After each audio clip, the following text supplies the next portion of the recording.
gets it out. Yeah. All right. Well, good afternoon, everyone, and thanks for being here as we celebrate National Apprenticeship Week across the country and in Vermont. But I want to start by talking a bit about our demographics. The latest census shows that over the course of 10 years, Vermont lost 14,000 people under the age of 18, and we have 28,000 fewer between the ages of 40 and 54, which are the prime working years. And we gained 48,000 people over the age of 65. This is the trend we've been seeing for decades. Fewer kids in our schools, fewer working age adults, and more Vermonters aging out of the workforce without younger workers to replace them. I believe part of the solution is to focus on making Vermont more affordable, not less, and making it easier, not harder, to build the housing we desperately need to keep and attract working age families across the state. The last 8 years, my team has focused on growing our workforce and to help fill the good jobs we have available right now. As part of that strategy, the Department of Labor has been expanding apprenticeship opportunities across sectors like construction, aviation, education, and broadband. Right now, there are about 120 registered apprenticeship programs throughout the state, and over 1,500 Vermonters currently enrolled. These are great opportunities to learn a new skill, gain experience, all while earning a good paycheck. It's a win-win because many apprentices go on to work for the businesses where they apprenticed, which helps with recruitment and retention. You've heard us talk a lot about the housing we need, and due to years of not keeping up, we now need 24,000 to 36,000 more homes by 2029. And no matter how much money we spend or regulatory changes we make, we need people to do the work, which will be more and more challenging given our demographics. Which is why focusing on trades training and apprenticeships to grow our workforce is so important. At the same time, we know these are great careers and an opportunity for young Vermonters to find lucrative jobs in the trades. And with the demographic challenges we face, we need to make sure everyone is exposed to different opportunities. So it's great to have Ronnie Basden with us today to talk about some of the initiatives at Vermont Works for Women. I also want to thank the Associated General Contractors and Associated Builders and Contractors who are also here, as well as the employers they represent for all the work they're doing to recruit and retain workers and keep employees safe on the job site. With that, I'll turn it over to Commissioner Harrington.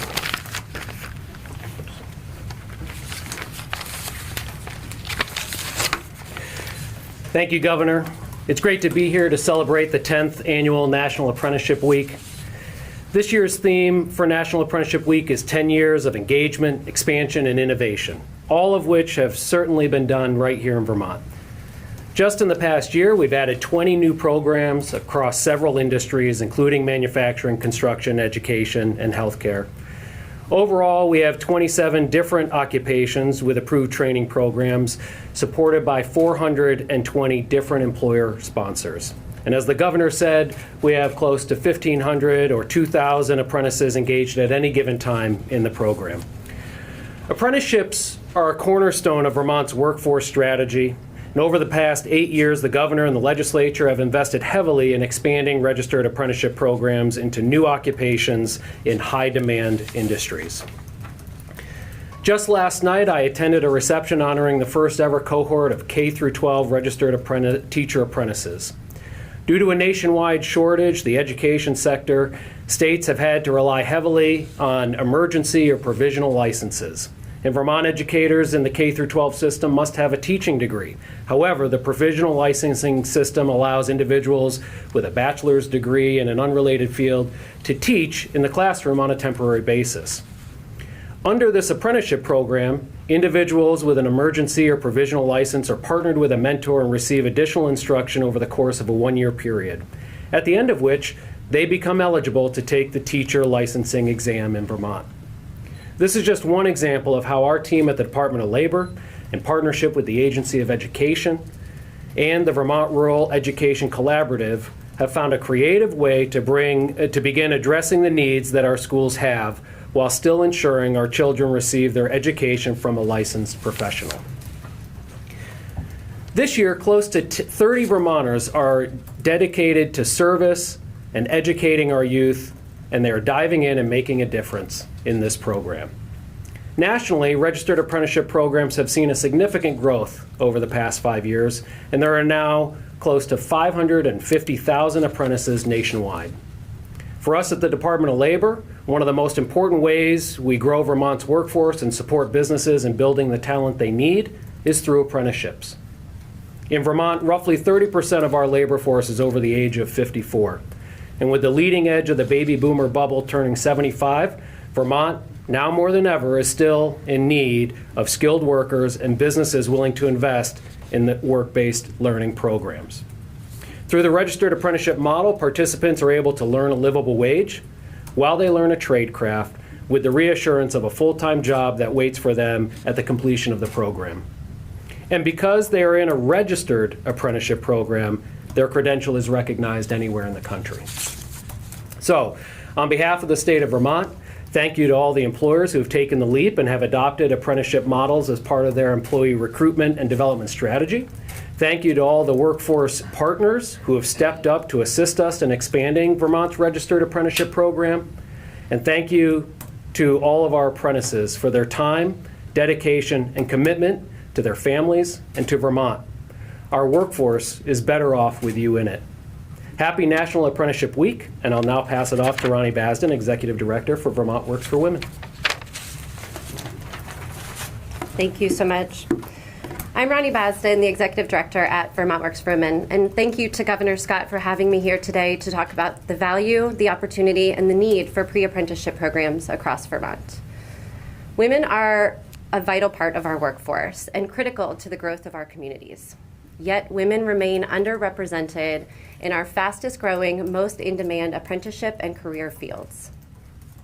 At Vermont Works for Women since 1987, we've been providing career exposure, pre-apprenticeship training programs, and direct connection to employers and advanced training opportunities. Our Trailblazers Trades Pre-Apprenticeship Training Program, geared towards women and gender-expansive individuals, runs from Barre to Brattleboro, Rutland to Burlington, and over in Newport. Our Trailblazers paid training program focuses on construction, electrical, weatherization, and more. And thanks to recent federal funding, we are excited to add semiconductor and advanced manufacturing to our training opportunities next year. We also want to ensure we're focusing on our future and the needs and opportunities in our state, and that is focusing on the untapped potential of our Vermont youth. We provide both middle and high school programs that provide career exposure, training programs, and partner to dismantle the stereotypes around construction and trades work, strongly recognizing that we need to increase the representation of women in these fields. Pre-apprenticeship programs are a vital resource for those who don't feel represented in careers, who don't have exposure to these opportunities readily, and who need the wraparound supports to be fully job ready. This work happens in partnership with state agencies, industries, employers, and organizations to make sure that we are providing accessible and motivating work environments across Vermont. Through our partnership with Serve, Learn, and Earn, which is a Vermont State Workforce Coalition funded through state support, it provides vital exposure, connection, and resource sharing for training participants across Vermont. We know the demand and interest is there. We now must work to ensure that all Vermonters have equitable and accessible pathways to apprenticeship and pre-apprenticeship pathways. Thank you. And I'll turn it over to Joshua Reap with the Association of Builders and Contractors. Thank you. Yeah. So Associated Builders and Contractors, we work with and represent many different commercial, industrial, and multifamily residential contractors throughout Vermont that are literally building our future here. And I tell you what, the housing crisis doesn't affect anyone any differently despite whatever job you're in, but we are very proud as an industry to try to help provide solutions to build more housing. And one of the ways we need to do that is build more people. What we found through our industry and through our partners, through many of our contractors, there's not enough people coming into the construction trades. And for us, registered apprenticeship was definitely the right model to take. And I can tell you what, the Vermont Department of Labor has been an awesome advocate and a good ally to help bring registered apprenticeship into the trades here in Vermont, providing good pathways to prosperity to individuals that want to get into a great career in construction. And that definitely is something we very much need. In the construction industry, the average age of a construction worker is about 60, which is effectively become a crisis situation. We don't have enough people coming into the trades, but luckily, with registered apprenticeship and a lot of the great resources that the Department of Labor and our contractors can bring together to help train the next generation of workers, it provides a great opportunity for people that want to work here, live here, and still call Vermont home, and maybe even come to Vermont and be paired up with an employer and make the Green Mountain State their home. It's a really great opportunity. And we're going to hear just a little bit from one of our employers as well as an apprentice, but I could tell you one of the great things about apprenticeship that I don't think gets championed enough is it's a great earn while you learn opportunity. A lot of men and women who are out there who are thinking, is college right for me? Maybe it is, maybe it isn't. But I encourage you to look at construction careers because at the end of the day, as an apprentice, you come in, you're being paid by your employer with a full-time job, and they also pay for your training. There's no college debt. But you come out the equivalent of someone who has that high-earned degree called a Journey Workers certificate out of the program. So you're going to learn everything you need to know safely in a controlled environment, off the job site in the classroom, and then on the job you can apply those skills immediately to what you're learning. And what's really great about that is the more people we can get into construction careers, the more people we're going to have. They're going to help resolve this housing crisis by literally building our way out of the problem. We are definitely ready for that. We're very much expanding our opportunities and capacity. Our association, along with our members, are driving to create more opportunities and more training locations for people that want to get into the trades.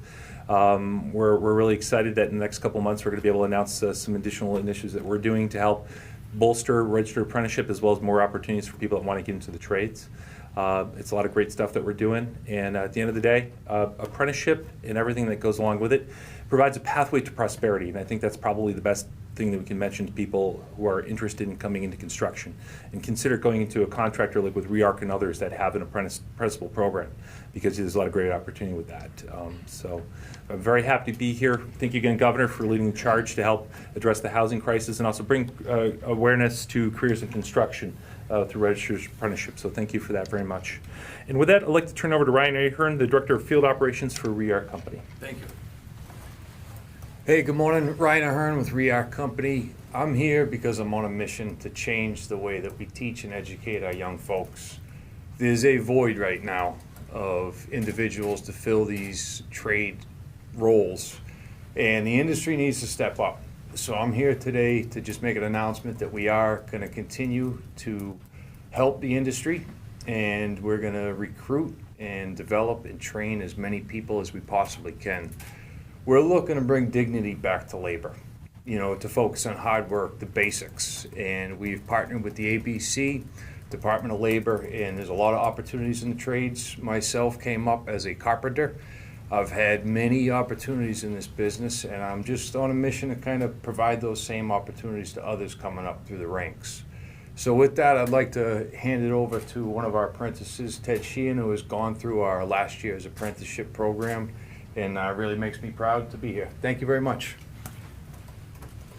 Hi, I'm Ted Sheehan with REARC Company. I went through the apprenticeship program for carpentry, and I learned a ton. When I first was hired by REARC, I had very minimal knowledge, but now that I've taken the course, I feel a lot more confident, and I know that I have a lot more to learn, but I can't wait to do so. I thought it was super valuable. The instructors were super helpful, but there's still a lot more room for improvement for the program. I went to college for 1 year, and I found out it wasn't for me. I was looking for a career with a lot of growth opportunities, and I found out REARC was hiring, and I thought that could be a great spot for me to grow as a professional without going through college and while having a full-time job. So I started working 4 days a week and going to class every Friday and getting paid to go to class. And I'm really grateful for that opportunity. And I want to thank REARC and ABC and the state of Vermont for making that possible. Thank you. Thank you, Ted. And we'll now open up to questions. Governor, On maybe this is- topic first. on topic. Yeah. You mentioned, I think you said there was like 1,500 people that are currently in apprenticeships. When, and maybe this is for any of our employers here, but like when you talk to people, I mean, what is holding people back? I mean, that doesn't seem like a huge number for a state of 600,000 people. So like what are some of the factors that are either holding people back or preventing people from getting into these? I'm going to take a stab at this one and let them weigh in, but you know, it really is about demographics once again. We don't have enough people here to fill some of the jobs we have and the opportunities we have as well. I think 1,500 to 2,000 is an amazing number when you consider where we started, and very limited apprenticeships were available just a short time ago. So I think we've come a long ways. I think it could we'll build upon that. I remember meeting with Senator Sanders on apprenticeships. He's a great proponent of that. It's something we share. Look for ways to work together, and we were able to do that a few years ago. Our agreement, bilateral agreement with the National Guard with Austria is another resource for us to learn about their apprenticeship programs and what we can do to build upon what we have now. So again, I think there's a lot of opportunity here. We'll keep building, but we need people. You know, we're going to have to bring more people in. And to bring more people in, we need housing. So again, it's all in that vicious cycle that we have to start somewhere. So I think it's in housing, but we need people to build the housing. So again, we keep circling around, but the bottom line is more people. I would also just add exposure to these programs. I think having our students and underemployed adults aware that these exist and that they are viable training programs for anybody to join into. And so really making sure that at the K through 12 level, we start young in talking about these careers, dismantling stereotypes, but then also for our working Vermonters that are underemployed and looking for stronger pathways. These are great opportunities, whether you start through a pre-apprenticeship program or you go directly into an apprenticeship pathway. Is one of the stereotypes you're struggling against the impression that these jobs don't pay super well? And the kids think, oh, that's probably not going to pay super well. I need to go to college to get a higher paying job. Is that a misimpression they might have? I actually don't believe that pay is the first thing. I think it's more the stereotype around these positions, not going to college, not taking those pathways, not seeing them as economically viable to have a career in economic independence. I think we really need to change the conversation about what these careers are, especially for women. A lot of these career pathways provide flexible opportunities to still have family sustaining homes and be able to be a part of both work and home and have a career that pays well.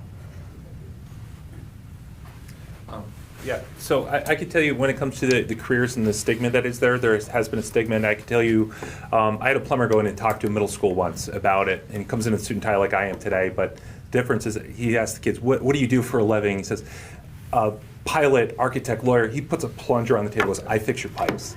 And you know, his story is what really resonated with the kids though, is he says, I have a 3-car garage, I have a jet ski, I have a boat, I have a truck, I have everything. And it came from me coming in and fixing your hot water heater at 2 in the morning.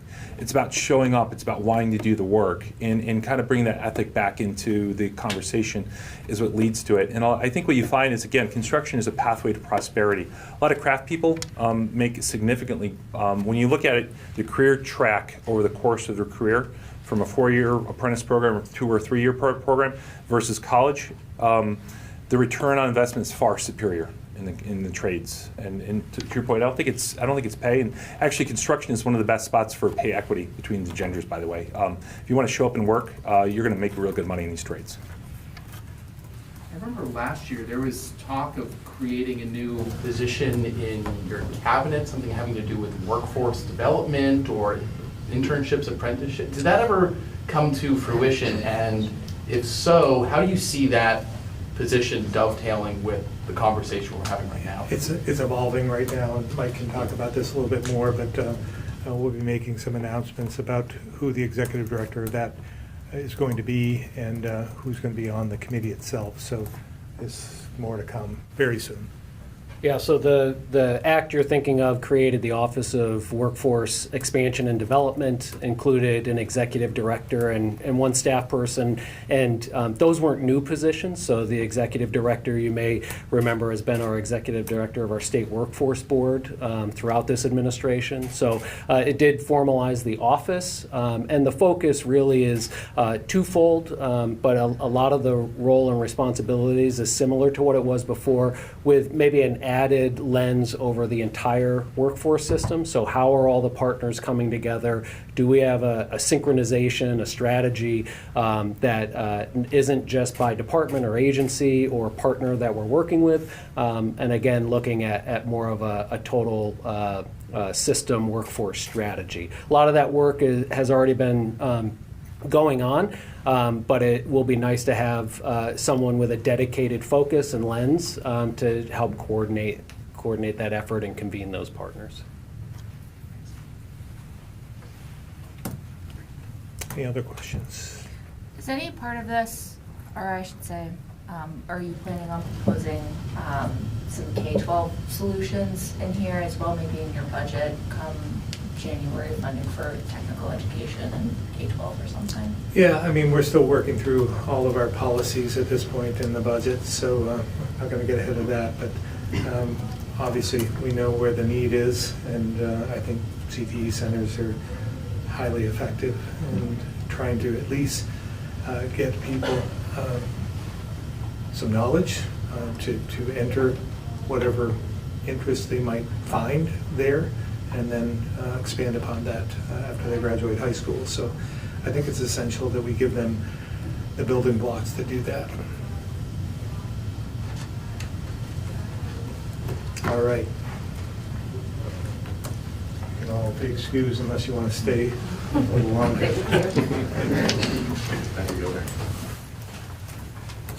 Thank you. Governor, Secretary Saunders and the AOE put out one of their reports for the Listen and Learn tour on Friday. There's a lot to it, but some of the big takeaways were, highlighting, staff to student ratios, revising the funding formula, reorganizing and restructuring school districts. What was your big takeaway from this report, and could those be options that potentially could be on the table next year? I think I can't say that I was surprised at what I read in the report, but I thought it was very concise and very readable. And so I think that this will go a long ways towards pointing us in the right direction. Some of those things you mentioned were some that we proposed in years past, some that even the legislature had talked about, some that I believe the study committee is probably hearing as well. So there's some commonalities that I think will be good for us to contemplate, and I would expect you'll see some of those as we move forward. Do you expect to put those recommendations in your budget, or bring those? I know they said the first week of the session is going to be hearing from you and your team. Do you expect to be putting those recommendations We would love to forward? talk about all the above and what we're hearing and seeing across the state. So I think that's a step in the right direction, and welcome news. Governor, we got a press release this morning that the Vermont Progressive Party is calling on you to convene a special session of the legislature to prepare for the impacts of the upcoming Trump administration. I'm just wondering what that session, what that might look like. Yeah, again, we won't be. I won't be calling a special session for that. By the time we get organized, it'll be January. So we'll see what happens. I had talked a little bit about this last week, that I think that we need to at least listen to some of the proposals. I don't know of anything immediate that is going to happen. The president-elect has not been sworn in yet, although he is picking and choosing and naming some of his cabinet. But that's to be expected. Just like we haven't introduced our policies or bills and so forth, neither has he, although he's talked a lot about it on the campaign trail. So I think we're getting ahead of ourselves. I think we need to tamp down some of the controversy and so forth. We can't be in a state of emergency, so to speak, over 4 years. We're going to have to take this in, take a deep breath, and figure out what we can do, what we can live with, what we can't. And if there's something that is impacting Vermonters and our most vulnerable population in some respects, we will act. We've done it before. We'll do it again.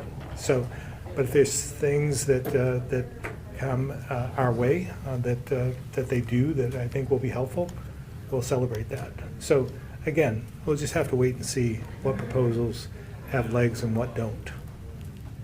Are you worried about potential retribution maybe from the president-elect? I know you've been a vocal critic. You voted for his challenger.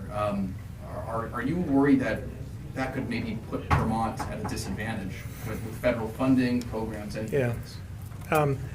Well, obviously, you have to do what's right first. You can't calculate what your vote and what your when you're pushing back against some proposals or initiatives will do. I believe that it's important to be forthright with Vermonters.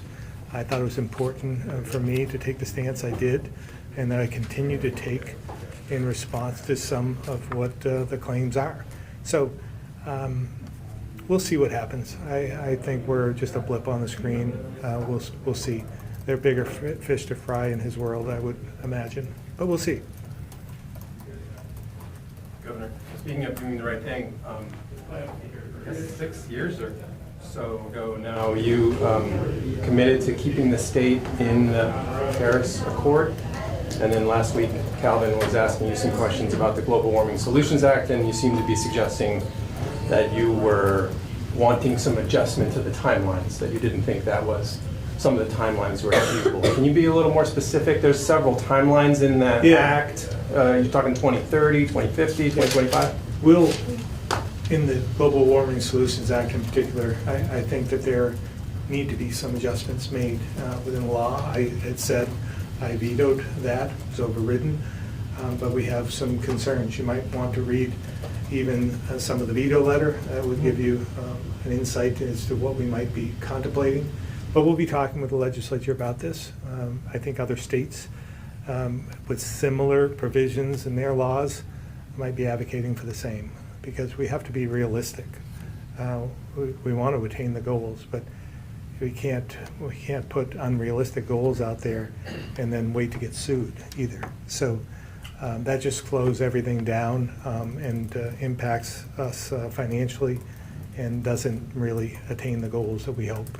So are you talking about an adjustment to the timeframes, like achieving certain climate emissions reductions by certain dates, or are you talking about just minor tweaks to some of the language, like the Well, that might the be lawsuit provision? Yeah, that might be a minor tweak as well. There might be a few of those as we move through the law. Again, I don't know what the appetite is of the legislature, but we'll have these conversations and be forthright with them about what we think we can do and what we can't. Yeah. So I think we all want to be successful, but again, we want to be able to attain those milestones and not break the bank. We have a lot of crises on our hands. Right. We talked about some housing, affordability.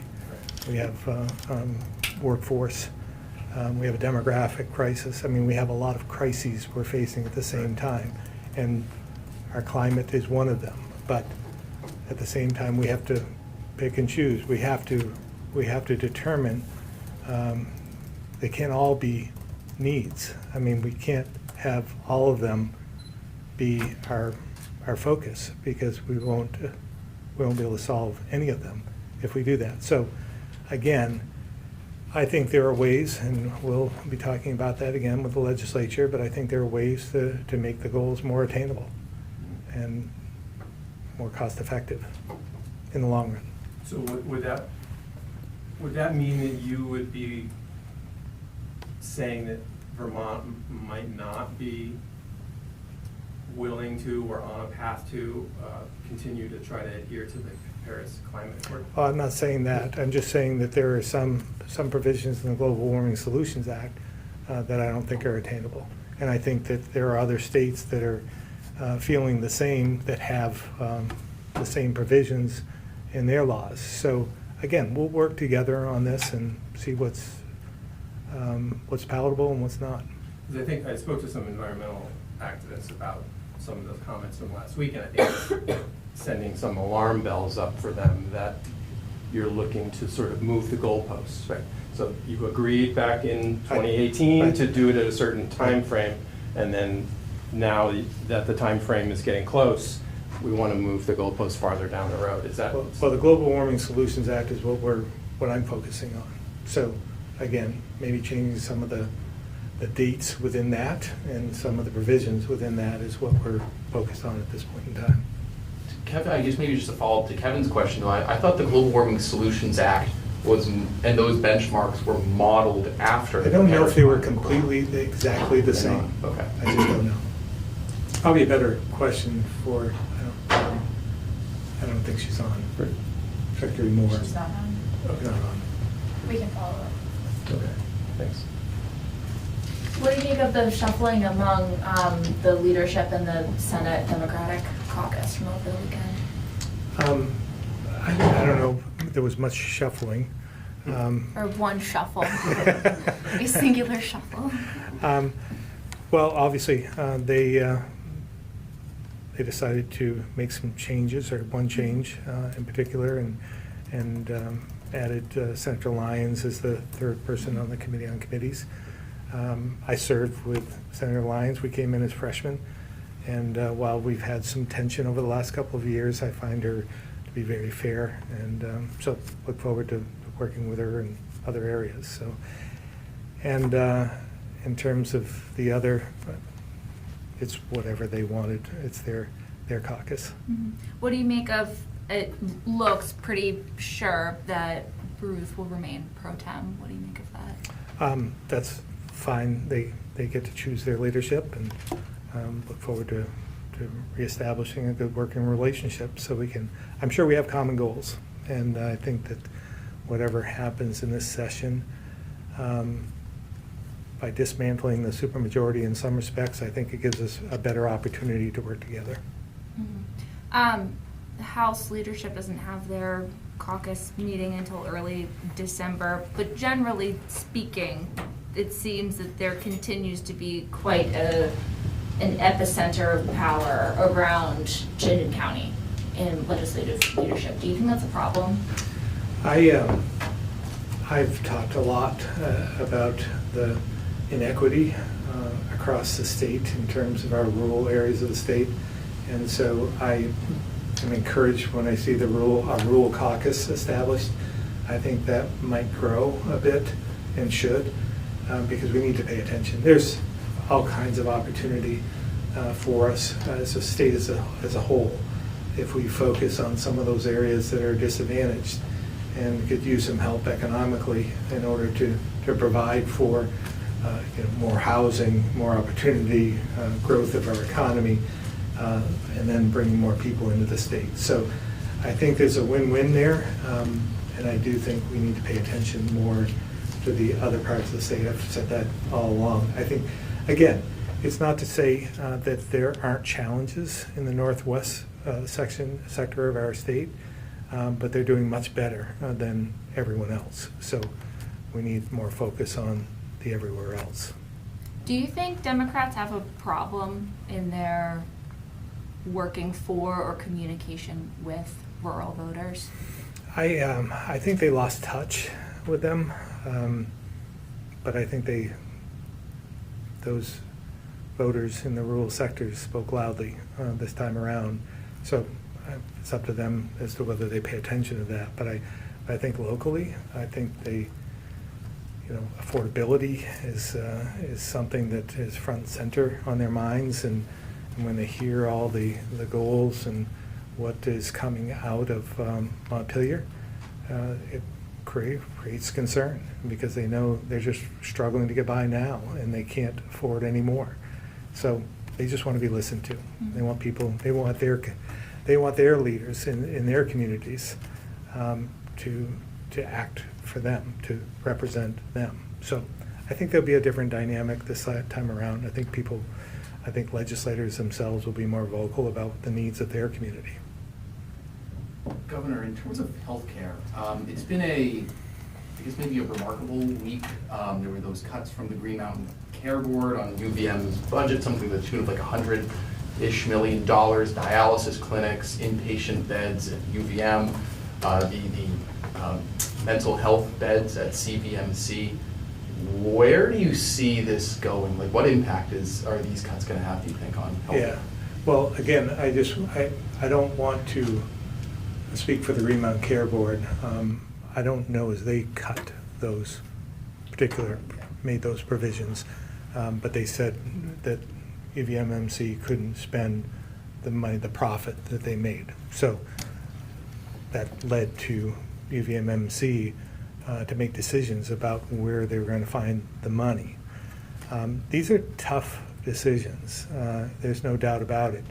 But it all goes back again to our demographics. When I spoke about those numbers previous to this, when you have almost 48,000 over the last 10 years reach the age of 65 and over, that impacts our healthcare system, because we don't have the youth to support all of that. We don't have the workforce we need to support all of that. So our demographics are really key to some of the challenges we face. Healthcare is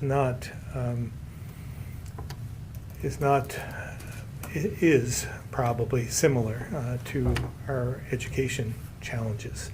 So again, when you have fewer students in our schools, we have an infrastructure that's built for a certain number of people, and not as many people paying into the system, it creates an affordability crisis. So it's the same thing with healthcare, and we're going to have to prioritize, I would think, and they have to prioritize and distinguish between want versus need. And it's tough, again, whether we're talking schools or healthcare or hospitals or whatever, it's going to be difficult. But if we can work our way through that, make Vermont a little bit more affordable, and make the investments we need to attract more people here, then we can counter that. But it's not going to be a flip of the switch. It's not going to happen overnight. This has evolved over a decade or two, and it's going to take a while to work our way out of it. But we have to. What should Vermonters' expectations of the healthcare system be? I mean, we talk about long wait times, mental health. Just recently over the weekend, on Friday, someone involved in an alleged murder called for help. That help never came. Just more generally, like how should people, what expectations should we have of our healthcare system, and what role it should play in our lives? Yeah, again, these are difficult decisions to make. The Green Mountain Care Board is the regulatory body that oversees that portion in terms of dollars and cents. And then we have an obligation to work to making sure that we fulfill the needs of our citizens, our Vermonters. So again, mental health should be equated to physical health, and we're going to have to find that balance to work our way through it. But again, I want to reiterate, this is going to be challenging. This isn't going to be easy, and these decisions are not going to be palatable for some, but if we're going to survive, if we're going to make for a better Vermont, a more affordable Vermont, we've got to face them head on.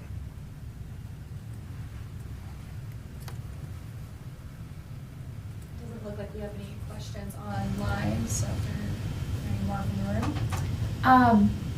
Representative Sebelia is challenging Speaker Kowinski for the speakership, and she's circulating a fundraising plea to raise $8,000 for her campaign for speakership. What do you make of that? Campaigns it takes money to deliver your message to the appropriate people, the voters, and so forth. It does seem to me that it's a very we know who the voters are. We know how many there are and who they are. There's 150 of them. It's unfortunate that we have to raise money to conduct a race for a legislative seat. So, I mean, everyone can do what they want, but I think it's unfortunate that we come to this. What's next? You know, a chair position. You're going to have a campaign for that. Do you think it's healthy for like the dialogue? Just generally speaking, that she's kind of like taking it public like Well, this? I think the dialogue is fine, and I think that to doing that and getting out there and addressing legislators, I think that's good. Hearing different visions, that's good. But you know, taking it outside and raising money for that, I don't know. Just from my standpoint, it's not something that I would do. But again, this is the strategy she's using, and so be it. One of the things that she told me in terms of her reasoning for doing this was that she has and I mean Representative Sibilia has a full-time job outside of the legislature that she devotes herself to. So I'm going to segue this to legislator pay. Do you think that there's a need to raise legislator pay this year so that people can devote themselves more to My the legislature? my opinion hasn't changed on that. I don't mind increasing legislative pay, but I want to see a shorter session coupled with that. If you want to have a contract for a certain amount of time and you hit that benchmark, then you get to keep it. If you adjourn early or if you go later, you have to live with that. So I think we're a small state. I think we take on way too much. And I think that we've proven. I mean, look at the bills. I think there was 100, I know you're going to quote me, but don't quote me. I think there was 100 bills passed in 2024. I think there were 75 bills passed in the last week. So when they have to get something done, it gets done.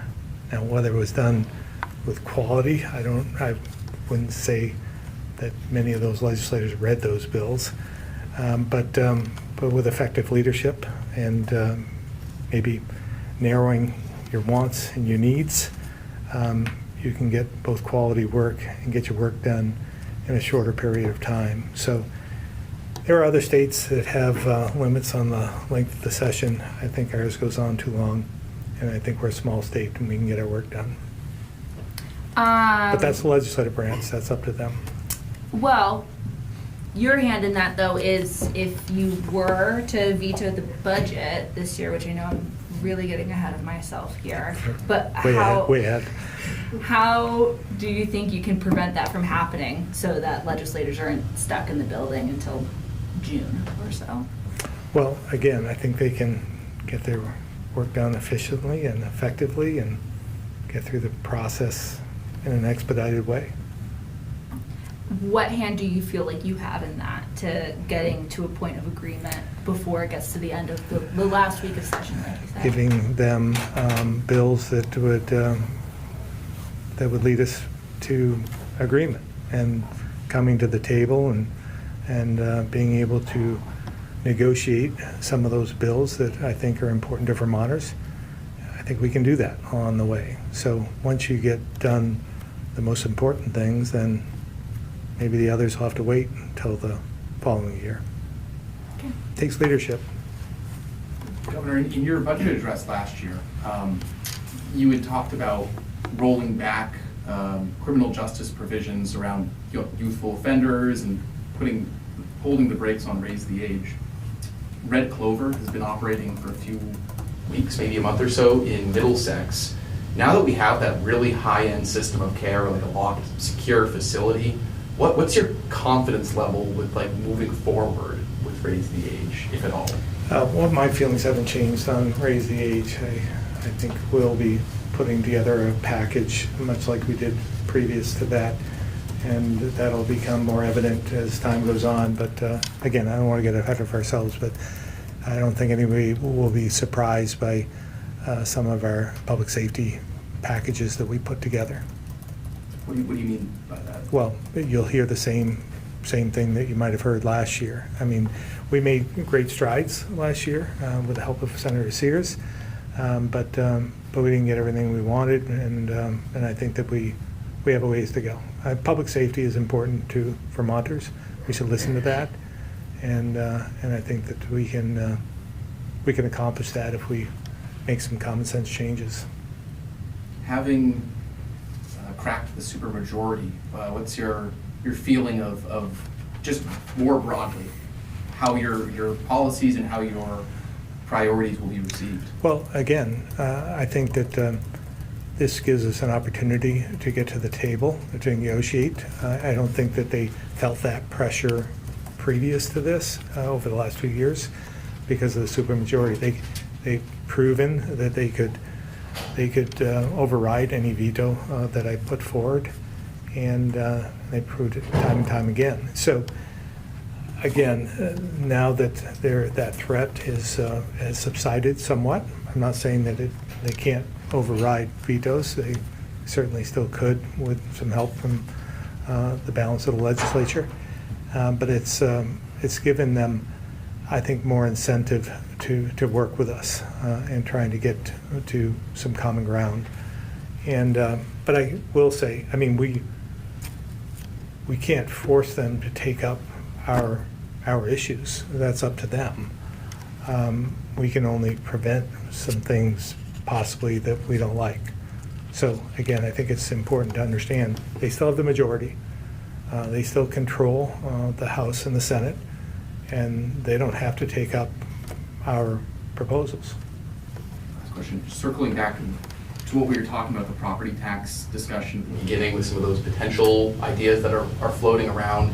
I know you'll be engaging with lawmakers, but is your team engaging with the superintendents, the NEA, the education community on this as well? Because they have a pretty big say and influence in what happens here.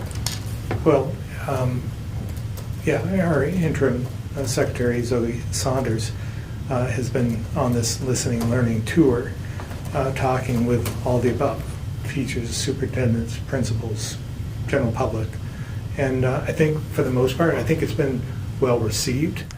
And I think that there are some who may have been opposed to her leadership and may have maybe a different opinion now that she's been out there. And I think there's some common ground out there. I think we can work together on this. We know, I mean, I think we all know that this growing costs in education is just not sustainable. It's not sustainable for Vermonters, and we need to do better. So we'll work together to accomplish that. Do you feel as though the ideas that you and your team have come up with that you're going to be presenting to the legislature in the first week can accomplish? Are they sweeping enough, deep enough, significant enough to avoid another similar steep tax increase for voters next year? I think that without them, we will continue to see steep increases in property taxes. Because the legislature last year was essentially accused of not doing nearly enough to keep the property tax increases in check. They did a little nipping around the edges, well, and I'm wondering if they raised tax and fees in order to satisfy that. So that just spread the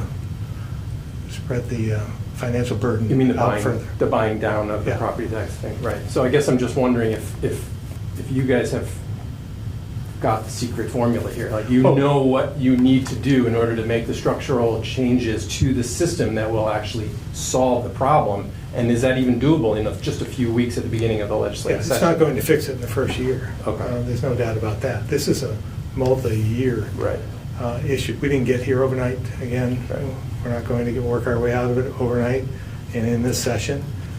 So we're going to do everything we can to keep the rate down as best we can, and to buy us a bridge towards putting these policies in place. Now, we are going to propose certain things. The legislature is going to have some ideas as well, and we will obviously welcome those and work together to try and get to where we all want to go. A more effective education system at less cost. How do you see that conversation happening, given that they've formed a commission that's got like a more 2-year-long trajectory to dig into some of those issues? How do you have that conversation now when that's happening? I think they've already come to some conclusion. They've learned some, and they can bring that in. And again, we'll take everything we can get in the first year, and then know that this isn't going to get solved in 1 year. We don't have all the answers. They don't have all the answers, but together, and the public's involvement and input, and those of the superintendents and teachers and principals, I think, we've received some feedback as a result of Secretary Saunders' Listen and Learning tour from some superintendents, and they were very good suggestions, practical solutions, I think, that could be effective. So we'll pull those in as well. Again, we don't have all the answers, but collectively, we'll have a lot of ideas. I know the December letter is a ways off still, but Just about a week or two. But do you foresee another double-digit increase this coming year? I don't know what it's going to be. I don't have any insight to that. They're trying to put that together right now. And I would expect that it'll be an increase, but I don't know if it'll be double-digit at this point. But we'll know soon enough, I would say in the next week and a half. Speaking of in the next week, what are you doing for Thanksgiving? Probably nothing spectacular. I know that would surprise you, but it'll be very contained, peaceful, hopefully, for all of us. Any message for Vermonters on Thanksgiving after the whirlwind of a year we've been through? I think we all need to take a deep breath and hopefully celebrate some of the good that's happened. There's been a lot of good happening across the state, and we should celebrate that and maybe put aside all the controversy just for at least a day or two, and just be thankful for what we have, and to give back in any way we can for those who are less well off, and help them in any way we can. So I guess the message is, again, let's try and listen to one another without it being controversial, because we're going to have a lot of that over the next few years. So let's not get too wrapped up in that over this holiday weekend. All right, thank you all.